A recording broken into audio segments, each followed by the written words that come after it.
What's happening, everybody? Welcome to our downtown studios. I am John Ramdeen. He is Robin Black, and there was a bunch of mixed martial arts action this past weekend. Friday, the UFC 207 was in Las Vegas. Saturday in the afternoon, live right here on FN, World Series of Fighting, one of their biggest cards to date. A number of titles on the line, but we got to see one of the, in my opinion, one of the best action fighters in the world, Justin Gaethje, his opponent, Luis Firmino, up to the task as these two brutalized each other, with eventually Justin Gaethje getting the stoppage victory. This guy can't continue to fight like this.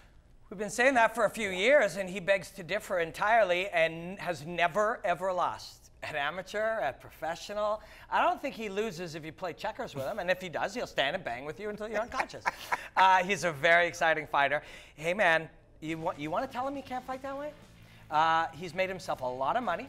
He's had himself a lot of excitement, and he has found depths inside himself that most of us could never imagine. Guys like Brian Stan can imagine it, you know, but most people can't imagine. He can walk into any situation in the world and understand that his toughness and his will to win and his desire and knowledge that if he puts out his full effort, he will come out of there victorious. That is a powerful thing.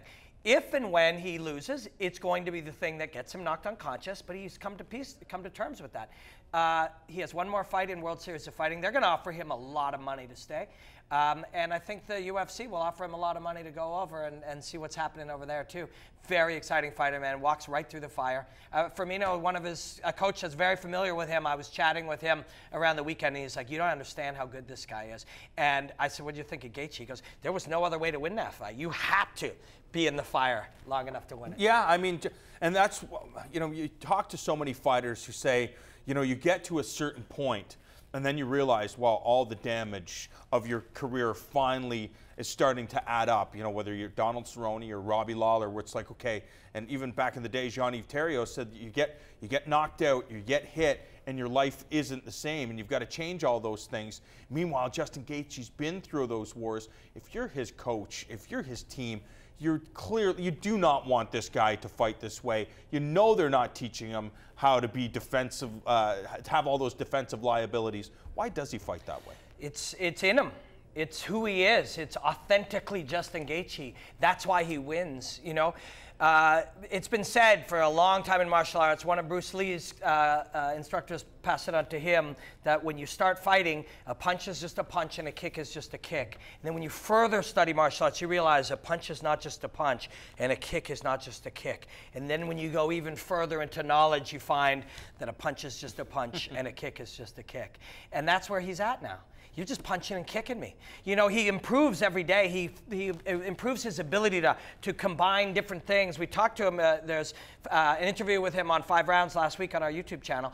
And, you know, he's getting better every day. He's making his ability to fight better. But when it comes down to it, it's who is the greater man.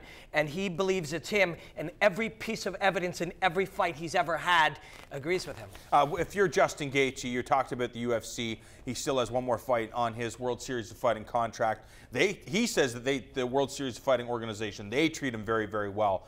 But if you're a top prospect like Justin Gaethje, you have to be looking at the future. You have to be looking at some of the possibilities for your mixed martial arts career. What do you believe that those possibilities are? Because if you and I, if we think about how he would match up with the guys in the top 10 of the UFC's 155-pound division, based on his fighting style, you would imagine he couldn't continue to fight the way he has been. I want to see him fight Eddie Alvarez. Sure. You know what I mean? Yeah. I want to see him fight Eddie Alvarez or Gilbert Melendez, you know? And he wants to do that too. But if somebody comes along, I think he's making up in around $300,000 to fight. Now, the truth is, you know, can you keep paying him that? No matter, you're paying him for his greatness. You're paying him for his heart, and you're paying him for putting his body on the line. But you also need to have that value when your product is sold. And that, I don't know how the math works on that. Can you pay him $500,000? And if you do, will the UFC go, oh, that's a lot of money, I don't know. I mean, they could pay it. Would they pay it? I don't know. And I don't think he gives a shit.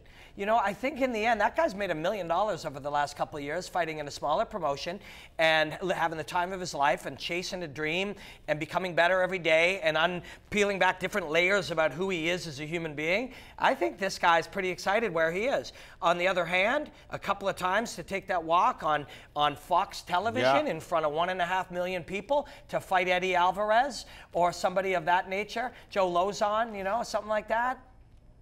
I think we need to see that too. So it's whichever one works out. Two companies will do two company things, and one man will choose what he wants. There's a certain reality, though, if you're looking at, you know, how do I make the most money in mixed martial arts? And I think the safest way, I use the word safe very based loosely, on what you just saw, is to get yourself to the top of a UFC's whatever division.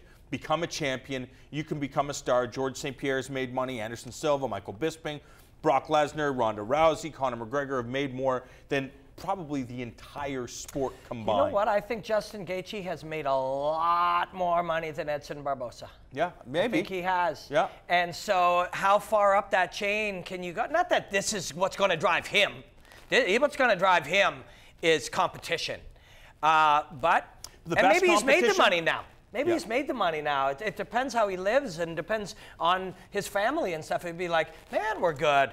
Hey, family, what do you think? I go after it for a couple of years, you know, and really chase this thing. And if it doesn't work out, we have all of this that we've already made with my prize fighting. And that's going to be all up to him. And that's the way it should be. And do you think that's what it is with the World Series of Fighting organization? If you're a fighter, if you're a guy like Marlon Moraes right now, where you see, okay, man, oh man, could you imagine if I was in the UFC right now? I'm pretty sure I'd be at the top of that division. I'd be in there with Dominic Cruz and Cody Garbrandt and TJ Dillashaw, and I'll be trying to get that UFC money.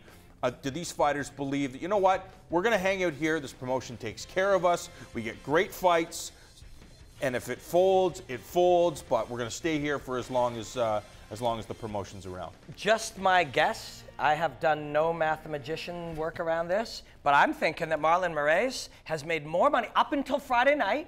He had made more money than Cody Garbrandt had. I bet you he had. Cody Garbrandt is the UFC bantamweight champion now. Now, I'm sure he was well taken care of on Friday night, and he will be moving forward. But what if there's no guarantee? I mean, analysts, fighters, coaches, everybody said, Dominic Cruz, man, there's no way this kid can beat Dominic Cruz. There was no evidence saying he could, and he just did. And he looked spectacular. And he opened up all these new doors of skills that we had never seen before, each one having its own highway of information and evolution that he can do, none of which we had seen. He just opened the door and said, hey, look at all the shit I can do. Can Marlon Moraes beat him? We don't know that's true. He could go over there. I mean, the dude's making great money. It's World Series of Fighting is taking care of some stars, and that's been their model. And if I'm those stars, I'm certainly inclined to consider staying there. They take good care of them, and they're making big money. Moraes and Gaethje could have won 4 or 5 in the UFC just working their way up on Fight Pass and have 20% of the money that they have now. Also this past weekend, we saw the return of RIZIN, Mirko Cro Cop, getting it done, looking phenomenal, looking all jacked up. We saw the first round getting the stoppage over King Mo. But one of the highlights for me of the RIZIN show is you get to see some of the prospects. And one of those prospects is the jiu-jitsu ace, Kron Gracie, the son of arguably the best jiu-jitsu practitioner to ever play the game in Rickson Gracie.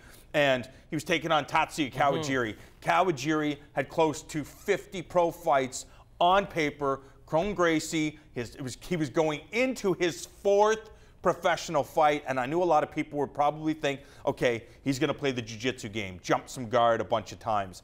He did do that, but not before he smashed Kawajiri to the body. They were all in close quarters. It was sensational work. And then, of course, after he ended up submitting Tatsuya Kawajiri, gave a shout out to Gilbert Melendez and to Jake Shields and Nick and Nate Diaz and the Scrap Pack. He couldn't beat a guy with 50 wins if he didn't have those guys beating on him. Yeah, and you got to have just the right combination. There's plenty of talk. We did some today already, and plenty of people, oh, Ronda's should be here, and oh, this fighter, is he going to change camps? Most of it is just armchair stuff. But when you take somebody who is a surgeon, they've trained as a surgeon, they've trained surgical, technical brilliance, and you give him that ornery streak, you get him hanging out with You know, the Diaz brothers, you get them hanging out with Gilbert Melendez. You get them hanging out with guys with big swinging nuts like that. You shape him.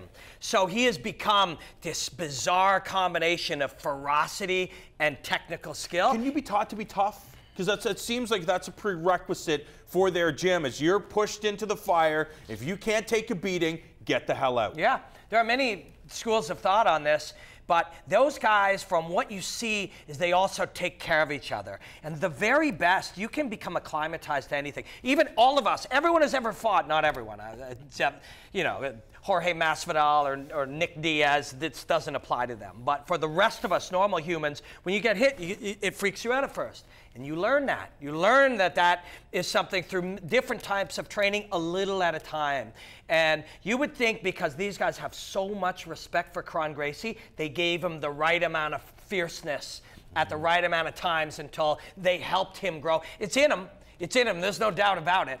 And they probably helped nurture it out and pull it out. He has given them so much as a training partner, and they've given him just as much. You used the word prospect. I think we can almost look at him. When you're beating Kawajiri in your fourth fight, we're almost beyond that already. Yeah, I'll tell you, it was a sensational weekend of mixed martial arts from UFC 207, World Series of Fighting that was live right here on FN, and the return of RIZIN. So many great moments of mixed martial arts. We have a feeling 2017 is going to be very bright.